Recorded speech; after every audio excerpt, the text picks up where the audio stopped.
দলের একটি যৌথ সভা, কেন্দ্রীয় যৌথ সভা আজ বিএনপির মাননীয় চেয়ারপারসনের গুলশানস্থ কার্যালয়ে অনুষ্ঠিত হয়েছে।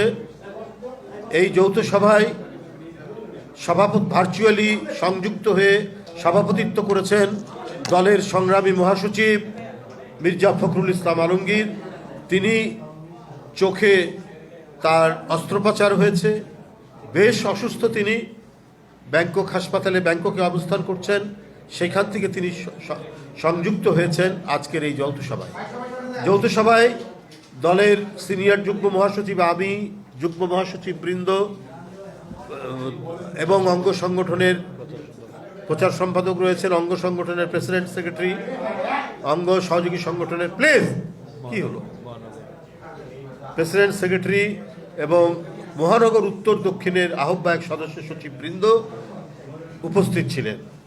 আপনারা জানেন, বিএনপির দলীয়ভাবে অত্যন্ত গুরুত্বপূর্ণ যে দিবসটি, সেটি হলো এদেশের এক ক্ষণজন্মা পুরুষ, যিনি ৭১ সালের একটি নৈরাজ্যকর পরিস্থিতিতে হতাশা এবং মানুষের মধ্যে শঙ্কার এক সন্ধিক্ষণে গোটা জাতিকে আলোকবর্তিকা হিসাবে যে ঘোষণা দিয়েছিলেন স্বাধীনতার, তিনি মেজর জিয়া। কালক্রমে জনগণের সপক্ষে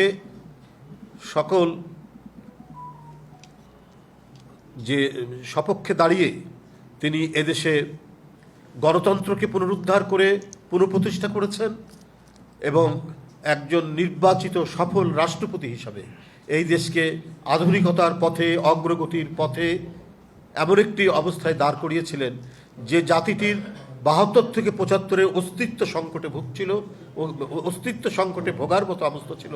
সেই জাতিকে তিনি শক্ত ভিত্তির উপর প্রতিষ্ঠিত করেছিলেন। বিভিন্ন ক্ষেত্রে, বিভিন্ন সেক্টরে অসাধারণ তার যে নেতৃত্ব, সেই নেতৃত্বের মধ্যে দিয়ে তিনি শিক্ষা, কৃষি, শিল্প, পররাষ্ট্রনীতি, এমন কোনো জায়গা নেই যে একটা জাতিকে গোটা বিশ্বের মানচিত্রে জাজ্বল্যমান করে গড়ে তোলার জন্য যা দরকার সেটি তিনি করে গিয়েছিলেন। কিন্তু জাতীয় এবং আন্তর্জাতিক চক্রান্তে ৩০শে মে ১৯৮১ সালে চট্টগ্রামের সার্কিট হাউসে তাকে হত্যা করা হয়। তিনি শাহাদাত বরণ করেন। বন্ধুরা আমার, এটি ছিল গভীর এক চক্রান্তের অংশ। একজন জাতীয়তাবাদী নেতাকে, দেশপ্রেমিক নেতাকে, যে নিজের জাতিকে গড়ে তুলতে চেয়েছেন, তাকে সাম্রাজ্যবাদীরা, আধিপত্যবাদীরা কখনোই ভালো চোখে দেখেনি। পৃথিবীর কোনো দেশেই যা দেখেনি, ঠিক তেমনি জিয়াউর রহমানকে দেখেনি। তার এই দেশপ্রেমিক এবং বিতর্কহীন তার সততার, এই যে তার যে নেতৃত্ব, এটিকে আন্তর্জাতিক যে চক্রগুলো তারা ভালো মতো নেয়নি বলেই তাকে হত্যা করেছে। বন্ধুরা আমার, আজকে ৪৪তম শাহাদাত বার্ষিকী উপলক্ষে শহীদ জিয়ার এই আলোচনা সভা, আজকের যে যৌথ সভা, এই যৌথ সভাটি ছিল কর্মসূচি প্রণয়নের শাহাদাত বার্ষিকীর। তো এই ৪৪তম যে শাহাদাত বার্ষিকী, সেইটা নিয়ে এখানে আমাদের নেতৃবৃন্দ যারা উপস্থিত হয়েছেন, যাদেরকে আমন্ত্রণ জানানো হয়েছিল, তারা এখানে উপস্থিত ছিলেন এবং তারা তাদের মূল্যবান পরামর্শ তাদের বক্তব্যের মধ্যে দিয়েছেন, যা আজকের সভার সভাপতি তিনি শ্রবণ করেছেন এবং প্রয়োজনীয় যে সমস্ত কর্মসূচিটার মধ্যে, আপনারা জানেন যে এই কর্মসূচিটার মধ্যে এটা হলো ৮ দিন ব্যাপী। এবারে যেহেতু ৭ তারিখে কোরবানি ঈদ, এই কোরবানি ঈদের কারণে আমাদের কর্মসূচিটা কিছুটা সংক্ষিপ্ত করা হয়েছে। এটা ৮ দিন ব্যাপী কর্মসূচি। ২৫ তারিখ থেকে ১ তারিখ না ২ তারিখ ২ তারিখ পর্যন্ত, ২৫ তারিখ থেকে ২ তারিখ পর্যন্ত ৮ দিনের এই কর্মসূচি করা হয়েছে। আপনাদের একটু বলে রাখি, এর মধ্যে 2 দিন ২৭ এবং ২৮ তারিখ, এই 2 দিন তারুণ্যের সমাবেশের কর্মসূচি সমাবেশ হবে ঢাকায়। ঢাকায় হবে আরেকটি সমাবেশ। এই সমাবেশ উপলক্ষে ওই 2 দিন আমরা অন্য কোনো কর্মসূচি রাখা হবে না। এই 2 দিন বাদ দিয়ে আমরা 25 থেকে 2 তারিখ পর্যন্ত আমাদের এই কর্মসূচি যে কোনো দিন আমাদের অঙ্গ সংগঠন এবং বিএনপির নেতৃবৃন্দরা তারা নিয়েছেন, তারা সেই কর্মসূচি পালন করবেন। এখানে যেমন হয়ে থাকে ভোর 6টায় দলের নয়াপল্টনস্থ কেন্দ্রীয় কার্যালয়ে দলীয় পতাকা অর্ধনমিতকরণ ও কালো পতাকা উত্তোলন। ওই দিন সকাল 10:30টায় দলের সংগ্রামী মহাসচিব মহোদয়ের নেতৃত্বে বিএনপির জাতীয় নেতৃবৃন্দ সহ সকল পর্যায়ের নেতা কর্মীরা শহীদ রাষ্ট্রপতি জিয়াউর রহমান বীর উত্তমের মাজারে পুষ্পার্ঘ্য অর্পণ ও মাজার জিয়ারত করবেন এবং জিয়ারত শেষে জাতীয়তাবাদী ওলামা দলের উদ্যোগে মাজার প্রাঙ্গণে দোয়া মাহফিলে শরিক হবেন। আমি কর্মসূচি আপনাদের এখানে উদ্ধৃত করছি। মহান স্বাধীনতার ঘোষক, বহুদলীয় গণতন্ত্রের প্রবক্তা, আধুনিক বাংলাদেশের স্থপতি শহীদ রাষ্ট্রপতি জিয়াউর রহমানের শাহাদাত বার্ষিকী উপলক্ষে 8 দিনের কর্মসূচি। আচ্ছা, এই দিবসটি উপলক্ষে পোস্টার প্রকাশ করা হবে এবং ওই দিন কালো ব্যাজ ধারণ করা হবে।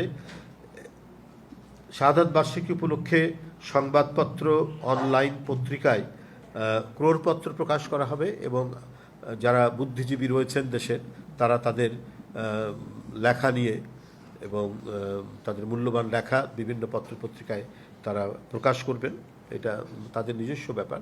তারপরেও আমরা জানি যে ক্রোড়পত্রের বাইরেও দেশের বুদ্ধিজীবীরা তাদের লেখা প্রকাশ করেন এবং আমরা এটির একটি ব্যাপক প্রচারের জন্য আমরা বিজ্ঞাপন সহ অন্যান্য কর্মসূচিও আমাদের থাকবে। এবং শাহাদাত বার্ষিকী উপলক্ষে অঙ্গ সহযোগী সংগঠনরা তারা আবার নিজেদের উদ্যোগেও পোস্টার প্রকাশ করবেন। আগের দিন অর্থাৎ 29 তারিখে ইঞ্জিনিয়ার্স ইনস্টিটিউট রমনায় দলের পক্ষ থেকে, অর্থাৎ বাংলাদেশ জাতীয়তাবাদী দল বিএনপির পক্ষ থেকে আলোচনা সভা অনুষ্ঠিত হবে এবং সেই আলোচনা সভায় আমাদের জাতীয় নেতৃবৃন্দ সহ দেশের বরেণ্য বুদ্ধিজীবীরা তারা বক্তব্য রাখবেন বেলা 3টা থেকে। আচ্ছা, এছাড়াও অনুরূপভাবে বিএনপির দিবসটি উপলক্ষে ঢাকা মহানগর, উত্তর, দক্ষিণ তারা বিভিন্ন থানায় এবং ওয়ার্ডে চাল, ডাল সহ বিভিন্ন খাদ্য সামগ্রী বিতরণ করবেন এবং কাপড়ও বিতরণ করবেন। আচ্ছা, অনুরূপভাবে বিএনপির উদ্যোগে শহীদ রাষ্ট্রপতি জিয়াউর রহমানের 44তম শাহাদাত বার্ষিকী পালনের জন্য সারা দেশ, জেলা ও মহানগরী সহ সকল ইউনিট এবং উক্ত ইউনিটসমূহের অধীনস্থ সকল ইউনিট কার্যালয়ে 30 মে ভোর 6টায় দলীয় পতাকা অর্ধনমিতকরণ ও কালো পতাকা উত্তোলন এবং নিজ নিজ এলাকার সুবিধা অনুযায়ী আলোচনা সভা, দোয়া মাহফিল ও দুস্থদের মাঝে কাপড়, রান্না করা খাবার বিতরণ, বিভিন্ন যে কর্মসূচি গ্রহণ করা হয় সে কর্মসূচি তারা গ্রহণ করবেন। এছাড়াও এখানে আলোচনা সভায় যে সিদ্ধান্তটি হয়েছে কর্মসূচির সাথে আরও যুক্ত থাকবে, যেমন জাতীয়তাবাদী ওলামা দল তারা একটা গণদোয়ার আয়োজন করবে। জাসাস তারা এফডিসির সামনে কাঙালি ভোজ দেবে। এছাড়াও তারা আলোকচিত্র প্রদর্শনী করবে 31 তারিখে। মহিলা দল 25 তারিখে এই দিবসটি উপলক্ষে আলোচনা সভা করবে এবং তারা শহীদ নারীদের বিষয়ে শহীদ জিয়ার যে অবদান শীর্ষক তাদের এই আলোচনা সভা বা সেমিনারটি হবে। তাঁতি দল, উত্তর তাঁতি দল এবং দক্ষিণ তাঁতি দল তারা দরিদ্র ভোজন এর বিভিন্ন কর্মসূচি গ্রহণ করবে। ঢাকা মহানগর উত্তর বিএনপির সকল মসজিদে দোয়া থাকবে, এটা হচ্ছে আরও এক্সট্রা তাদের প্রোগ্রাম। আচ্ছা, মুক্তিযুদ্ধ দল যদিও তারা 27 তারিখে বলেছেন, তো এটা আমি ওনাদের অনুরোধ করব আরও একদিন আগে বা 2 দিন পরে তারা করবেন, যেহেতু একটি সমাবেশ রয়েছে সেই জন্য তারা এটা করবেন। এছাড়াও জাতীয়তাবাদী কৃষক দল তারা কৃষি বিপ্লব, শহীদ জিয়ার কৃষি বিপ্লবের এবং কৃষিতে শহীদ জিয়ার অবদানের উপর তারা আলোচনা সভা করবেন। এছাড়াও তারা আরও অঙ্গ সংগঠনগুলি নিজের উদ্যোগে পোস্টারও করবেন। আচ্ছা, স্বেচ্ছাসেবক দলও তারা খাদ্য সামগ্রী বিতরণ, আলোচনা সভা, রক্তদান অনুষ্ঠান এগুলো কর্মসূচি করবে। যুবদল তারা বলেছেন তারাও পোস্টার করবেন, সারা দেশে মেডিকেল ক্যাম্প করবেন, ওষুধ বিতরণ করবেন এবং রক্তদান কর্মসূচি তারা করবেন। আচ্ছা, আমাদের যুগ্ম মহাসচিব বৃন্দ যারা উপস্থিত ছিলেন তারাও বিভিন্ন পরামর্শ দিয়েছেন। সেটা হচ্ছে যে তার কর্মময় জীবনের উপর আলোচনার কথা তারা বলেছেন। আমাদের এটা অ্যাডভোকেট সালাম সাহেব বলেছেন এবং শহীদুদ্দিন চৌধুরী অ্যানি বলেছেন। মিডিয়া সেল যেটি আছে, মিডিয়া সেল 30শে আগস্টের আগেই ডকুমেন্টারি, শহীদ জিয়ার উপর যে সমস্ত ডকুমেন্টারি, 30শে মে 30শে মের আগেই তো বলেছে, 30শে মে আগেই না, 30শে মের আগেই এই ডকুমেন্টারিগুলো তারা দেবেন আর কি। আচ্ছা, তাছাড়াও র্যালির কথা বলেছেন, খাদ্য বিতরণ, মিডিয়া, তারপরে আরও এইসব বিষয়, এবং এখানে সুস্পষ্টভাবে আমাদের সকল নেতৃবৃন্দ এবং এটার উপরে একবারে স্ট্যান্ডিং যেটা অর্ডার, আমাদের দলের সভাপতি, মানে আজকের সভার সভাপতি মির্জা ফখরুল ইসলাম আলমগীর, উনি একেবারে জানিয়ে দিয়েছেন এই কর্মসূচি পালন উপলক্ষে কেউ যদি কোথাও চাঁদাবাজির কোনো খবর পাওয়া যায় তার বিরুদ্ধে একেবারে জিরো টলারেন্স গ্রহণ করা হবে। এই হচ্ছে আমাদের মোটামুটি কর্মসূচি, আপনাদের সামনে তুলে ধরলাম। এছাড়াও আপনাদের কাছে এটা একেবারে টাইপ করে পাঠিয়ে দেওয়া হবে। এখন এই আমাদের যৌথ সভার সভাপতি, দলের সংগ্রামী মহাসচিব আপনাদের উদ্দেশ্যে এখন বক্তব্য রাখছেন। সংগ্রামী মহাসচিব মির্জা ফখরুল ইসলাম আলমগীর।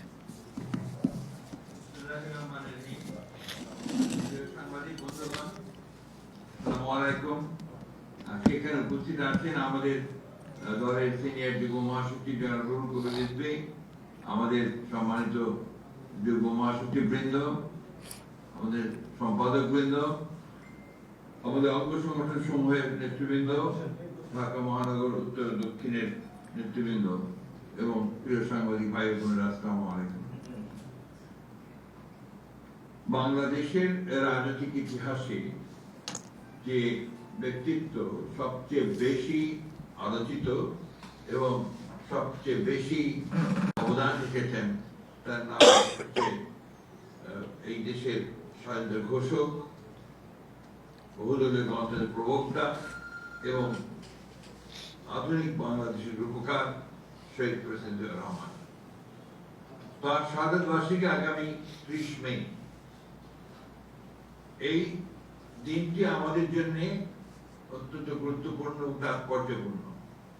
আমরা বারবার এই দিনটিকে শুধু শাহাদাত বার্ষিকী হিসেবে স্মরণ করতে চাই না, আমরা এটাকে স্মরণ করতে চাই আমাদের বাংলাদেশকে সত্যিকার অর্থেই একটি গণতান্ত্রিক, একটি আধুনিক, একটি সাম্যের, একটি মানবতার একটি রাষ্ট্রে পরিণত করবার যে শক্তি আমরা যেখান থেকে পাই, আমরা যে ইন্সপিরেশন পাই, সেখানকার একটা দিবস হিসেবে আমরা পালন করতে চাই। অনুপ্রেরণা আমরা সেখান থেকেই পাই। 1971 সালে গোটা জাতি যখন স্বাধীনতার ঘোষণার জন্য উন্মুখ হয়েছিল এবং তখন রাজনৈতিক নেতৃত্ব আওয়ামী লীগের শেখ মুজিবুর রহমান ব্যর্থ হয়েছিলেন জাতিকে দিক নির্দেশনা দিতে, তখন এই 1971 সালে আমরা এই মহান নেতাকে ক্ষণজন্মা পুরুষকে দেখেছি, যখন তিনি একজন মাত্র সাধারণ মেজর ছিলেন। চট্টগ্রামের কালুঘাট কেন্দ্র থেকে তিনি স্বাধীনতার ঘোষণা দিয়ে গোটা জাতিকে স্বাধীনতা যুদ্ধে ঝাঁপিয়ে পড়ার জন্য অনুপ্রাণিত করেছিলেন। শুধু তাই নয়, তিনি নিজে দীর্ঘ 9 মাস সংগ্রাম করেছেন, লড়াই করেছেন, নেতৃত্ব দিয়েছেন এবং পরবর্তীকালে যখন ছাত্র এবং সিপাহীদের জনতার একটা যৌথ বিপ্লবের মধ্য দিয়ে তাকে রাষ্ট্রের পরিচালনার দায়িত্ব দেওয়া হয়েছে, তখন তিনি এই রাষ্ট্রের প্রথম সংস্কারগুলো শুরু করেছিলেন। আমাদের সকলের মনে থাকার কথা যে তার পূর্বে 1972 সালে 75 সাল পর্যন্ত আওয়ামী লীগের যে দুঃশাসন ছিল, যে একটা স্বৈরাচার ছিল, যা পরবর্তীকালে একদলীয় শাসনে রূপান্তরিত হয়েছিল, বাদশাহ প্রতিষ্ঠিত হয়েছিল শেখ মুজিবের নেতৃত্বে, সেটাকে উপেক্ষা, সেটাকে বাদ দিয়ে বাতিল করে জনগণের সমর্থনে তিনি বহুদলীয় গণতন্ত্রের প্রবর্তন করেছিলেন এবং এই বহুদলীয় গণতন্ত্রের প্রবর্তন করার ফলেই গোটা বাংলাদেশের যে রাজনৈতিক যে কাঠামো, সেই কাঠামো পরিবর্তন হয়েছিল। শুধু তাই নয়, একই সঙ্গে তিনি অর্থনীতিতে যে একটা ভ্রান্ত সমাজতান্ত্রিক ধারণা ছিল, সেটাকেও তিনি পরিবর্তন করে সেই অর্থনীতি মুক্ত বাজার অর্থনীতি তিনি শুরু করেছিলেন। এই দুটোই ছিল তার প্রধান সংস্কার, যেটা অর্থনৈতিক কাঠামোর সংস্কার এবং একই সঙ্গে রাজনৈতিক কাঠামোর সংস্কার। পরবর্তীকালে আমরা দেখেছি যে এই বিদেশে শ্রমিকদেরকে পাঠিয়ে এবং দেশে গার্মেন্টস ফ্যাক্টরি শুরু করে তিনি অর্থনীতিতে একটা বিপ্লবের সূচনা করেছিলেন। সেই জন্যই আমরা বলি যে সংস্কারের প্রধান যিনি হয়ে থাকেন, সংস্কার যিনি সত্যিকার যে জন্মদাতা হয়ে থাকেন বাংলাদেশে, তিনি হচ্ছেন শহীদ প্রেসিডেন্ট জিয়াউর রহমান, যিনি যার হাত দিয়ে মৌলিক সংস্কারগুলো শুরু হয়েছিল। আজকে যে আপনার এই যে সংবাদ মাধ্যম, গণমাধ্যম, এই গণমাধ্যমও কিন্তু তখন তিনি উন্মুক্ত করেছিলেন। তো তাই নয়, মাত্র 4 বছরের শাসনের মধ্যে তিনি বাংলাদেশে একটা নতুন দর্শন দিয়েছিলেন জাতিকে। সেই দর্শনটি ছিল বাংলাদেশি জাতীয়তাবাদ। তারই ভিত্তিতে বাংলাদেশ তার নতুন স্বতন্ত্র, নতুন পরিচিতি লাভ করে এবং তা বিশ্বের দরবারে সত্যিকার থেকে মর্যাদাময় জাতি হিসেবে পরিচিত লাভ করে। যে বাংলাদেশে ৭৪ সালে দুর্ভিক্ষ হয়েছিল শেখ মুজিবের শাসনামলে এবং প্রায় লক্ষাধিক মানুষ শহীদ হয়েছিল না খেতে পেয়ে, সেই বাংলাদেশকে তিনি 1 বছর পরেই তিনি খাদ্যের স্বয়ং সম্পূর্ণ করেছিলেন।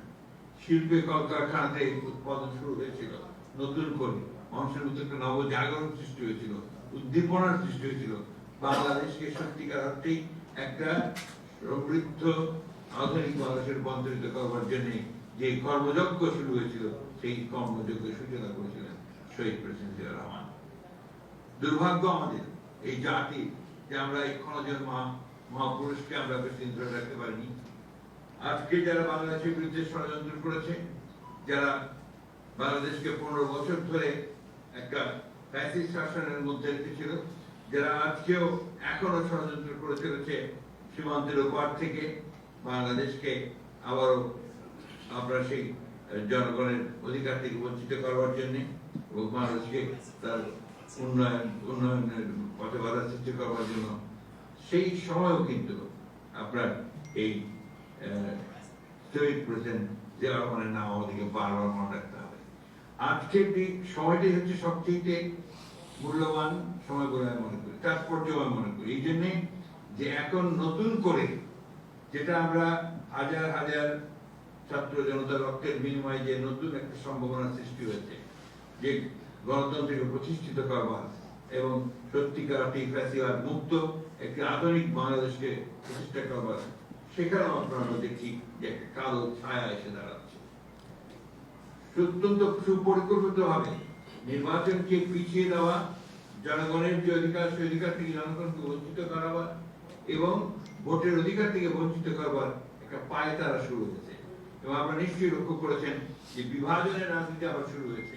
এখানে গোত্রে গোত্রে যে বিভাজন সৃষ্টি করার চেষ্টা করা হচ্ছে, সরকারের বিভিন্ন ইনস্টিটিউশন গুলোকে পরস্পরের মুখে আপনার মুখোমুখি করার একটা ষড়যন্ত্র চক্রান্ত শুরু হয়েছে। আমরা দেখতে পাচ্ছি যে কিছু মানুষ যারা সরকারের মধ্যে অনুপ্রবেশ ঘটিয়ে বাংলাদেশকে ভিন্ন দিকে নিয়ে যাওয়ার চেষ্টা করছে, ভিন্ন খাতে চেষ্টা করছে। বাংলাদেশ জাতীয়তাবাদী দলের উপরে সবসময় গুরু দায়িত্ব এসে পড়ে। সেই দায়িত্ব হচ্ছে গণতন্ত্রের প্রতিষ্ঠা করবার দায়িত্ব, সেই দায়িত্ব হচ্ছে বাংলাদেশকে আবার নতুন করে গড়ে তুলবার দায়িত্ব। সেই দায়িত্ব হচ্ছে শহীদ প্রেসিডেন্ট জিয়াউর রহমান যে স্বপ্ন দেখেছিলেন, আমাদের দেশনেত্রী বেগম খালেদা জিয়া যে স্বপ্নকে বাস্তবায়িত কাজ করতে শুরু করেছিলেন, এখন যে তরুণ নেতা নতুন স্বপ্নের মধ্য দিয়ে বাংলাদেশকে গড়ে তুলতে নেতৃত্ব দিচ্ছেন আমাদের তারেক রহমান সাহেব, তাদের সমস্ত স্বপ্নগুলোকে, বাংলাদেশের আশা আকাঙ্ক্ষা, মানুষের আশা আকাঙ্ক্ষা গুলোকে বাস্তবায়িত করবার জন্য বিএনপির প্রতিটি নেতা কর্মীকে অত্যন্ত সজাগ এবং সচেতন ভাবে তাদেরকে কাজ করতে হবে এবং রুখে দাঁড়াতে হবে যে কোনো ষড়যন্ত্র চক্রান্ত।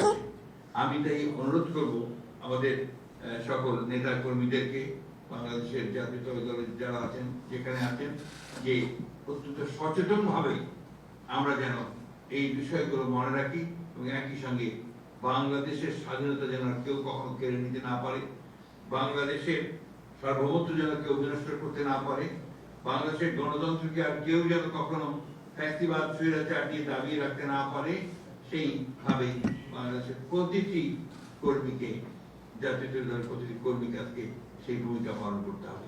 এবং এই 44তম শাহাদাত বার্ষিকীতে আমরা সেই কথাগুলি বারবার করে মনে করব, স্মরণ করব, এবং সেই মহান নেতা যিনি আমাদের পথ দেখিয়েছিলেন এবং সেই পথের সূচনা করেছিলেন, সেই পথকে আরো সুদৃঢ় করবার চেষ্টা করব। আসুন আপনারা অনেক, আমি অনুরোধ করব, বাংলাদেশ জাতীয়তাবাদী দলের নেতা কর্মীরা অনেক ত্যাগ স্বীকার করেছেন। 60 লক্ষ মানুষের বিরুদ্ধে মিথ্যা মামলা দেওয়া হয়েছিল, কয়েক হাজার মানুষকে হত্যা করা হয়েছিল, প্রায় 1700 নেতা কর্মীকে মধ্যে নিয়ে যাওয়া হয়েছিল। সেই অবস্থা থেকে আজকে একটা সুযোগ সৃষ্টি হয়েছে যে আমরা একটা নতুন বাংলাদেশ নির্মাণ করবো। শহীদ প্রেসিডেন্ট জিয়া রহমানের যে স্বপ্ন, আমাদের দেশনেত্রী বেগম খালেদা জিয়ার যে স্বপ্ন, তারেক রহমানের যে স্বপ্ন, সেই স্বপ্নকে বাস্তবায়িত করবার জন্য আমরা সামনের দিকে এগিয়ে যাব। এই শাহাদাত বার্ষিকীতে, 44তম শাহাদাত বার্ষিকীতে আজকে শোক নয়, আমরা সমস্ত শক্তিকে পরিণত করতে চাই এবং আমরা এইভাবে অনুপ্রাণিত হতে চাই যাতে করে সত্যিকার অর্থে সমস্ত অপশক্তিকে পরাজিত করে আমরা যেন কি সত্যিকার অর্থে গণতান্ত্রিক একটি আধুনিক এবং সমৃদ্ধ বাংলাদেশ গড়ে তুলতে পারি। এই কথা বলে আবারও এই দিনটিকে সফল করবার আহ্বান জানিয়ে আমাদের সকল নেতা কর্মী দেশবাসীর কাছে আহ্বান জানিয়ে আমি বক্তব্য শেষ করছি। ধন্যবাদ। আসসালামু আলাইকুম। খুদা হাফেজ। বাংলাদেশ জিন্দাবাদ। বাংলাদেশ জাতীয়তাবাদী দল জিন্দাবাদ। শহীদ জিয়া অমর হোক। দেশনেত্রী বেগম খালেদা জিয়া জিন্দাবাদ। তারেক রহমান জিন্দাবাদ।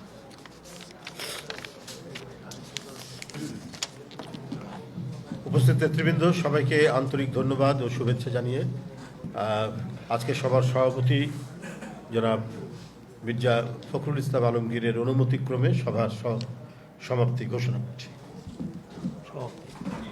ঠিক আছে।